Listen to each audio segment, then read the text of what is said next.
Hey strangers, so I'm here today in another video talking to you about The Jungle Book, 2016 version.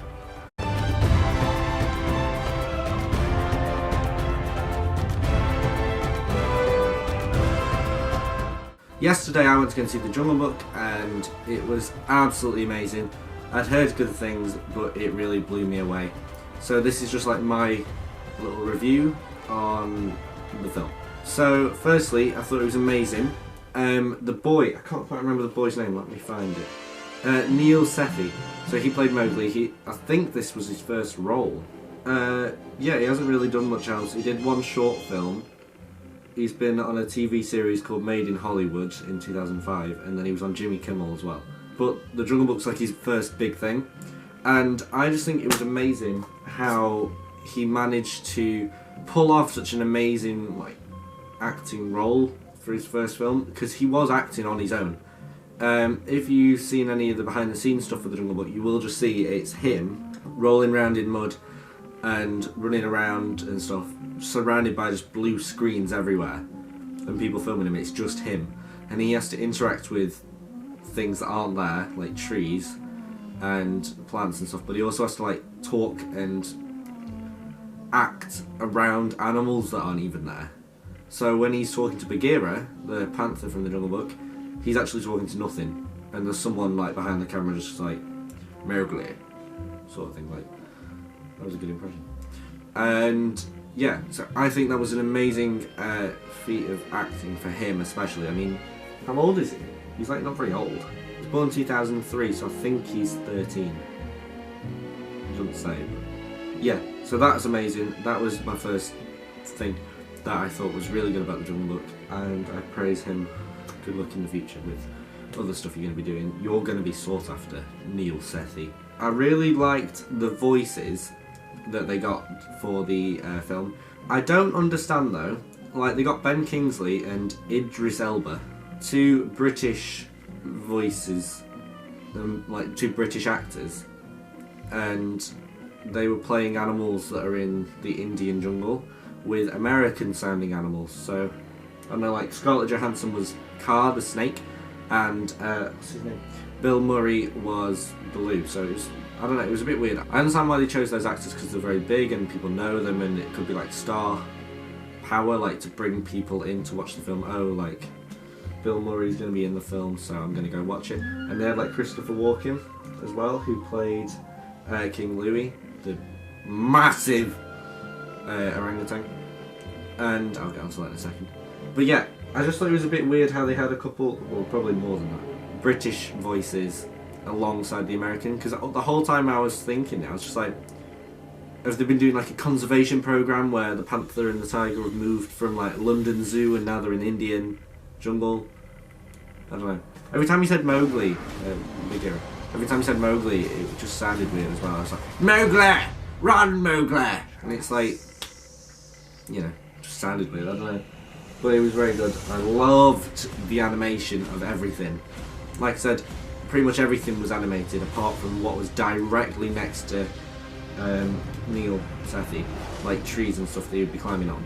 But even then, a lot of the time, the tree would probably be a blue block, and they would animate the tree onto it, so he'd just be literally walking around on nothing. I think it's a bit weird that they made him, for however many months they filmed it, just him wandering around in just red underwear on a blue screen soundstage. The next thing is, I was a bit confused why most of the animals were of actual size. Baloo, I imagine, compared to little boy, is the right size for a grizzly-ish bear. I don't know what sort of bear he is. And the panther, I imagine, is the right size. The tiger, the same. Wolves are all the same. I think they are the right size. But for some reason, with Car the snake, who's Scarlett Johansson, and King Louie, they're extremely massive. However, I do understand why they've done it at the same time. I just thought it was a bit weird that was something they did. But at the same time, I understand it, because Car is supposed to be intimidating for the little boy. This is where my media student inside me comes out. sound like an Eton media student. It's like, this is where the media students go.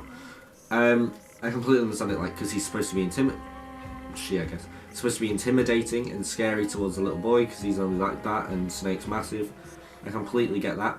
And King Louie's supposed to be like a big, powerful figure in the jungle. Like, it's King Louie, so he's like big and he's important and he's massive. I feel like he just got king because he was the biggest. He was like, I'll fight you. Also, as you'll have seen from the trailers, I'll play the bit that I'm talking about now with King Louie, where he like reaches his arm out stuff to show he's massive. He's obviously running round. In the film, he chases after Mowgli because Mowgli's like, no, don't want to help, like in the original Jungle Book. So it's not really a spoiler. And he's like, nah, mate. But when you see him stand up, when King Louie decides, oh, I'm going to get up and go and get him, he's literally not moved the whole time. And I just think that's weird. And it's like, I don't know, how did he get in there? Because the door looks too small for him to fit through. And you do see later on that he just like fights his way through buildings and stuff, like he doesn't care. But I don't know, it was weird. And it's like he hasn't moved in so long, yet now he's able to sprint around and jump off buildings and stuff like a normal monkey. But it's like, you've literally been sat there for so long and you've not moved, you've just been eating, and all of a sudden you have all this energy just to fling yourself across the building. I don't know, I thought that was a bit weird. But the story was extremely good for it. I just want to say that the directing was very good as well, from John, what's his name? Jon Favreau? I'm very bad with names. It's Favreau. Favreau. There's a photo of him just there. You might recognise him from Friends. He was in Friends as a wealthy man that Monica's dating, and then he turns into a boxer. He's also directed Iron Man 1 and 2, and he acted in both of them, and Iron Man 3 he produced and acted. And he was in Chef as well recently as well.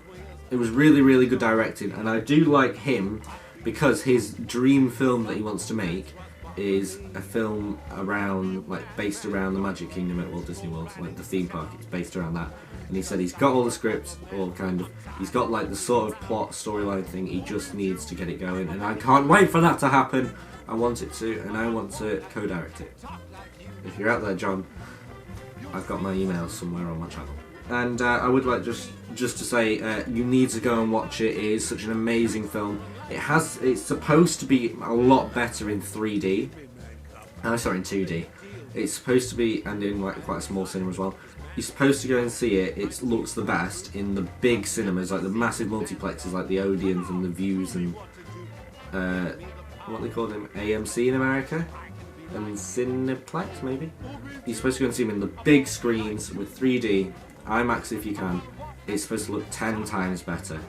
But don't take my word for it because I don't know. I was just told that's what you're supposed to do. Hey, I'm sporting Mickey today as well.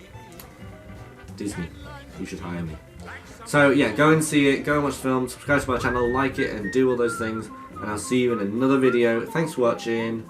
And also tell me in the comments if you can be bothered. I know not many people comment a lot of the time. Tell me in the comments if you want to see any more film reviews or film related things, like if a trailer comes out you want me to talk about it, I'll talk about it. Okay, alright, I'll see you in another video. Good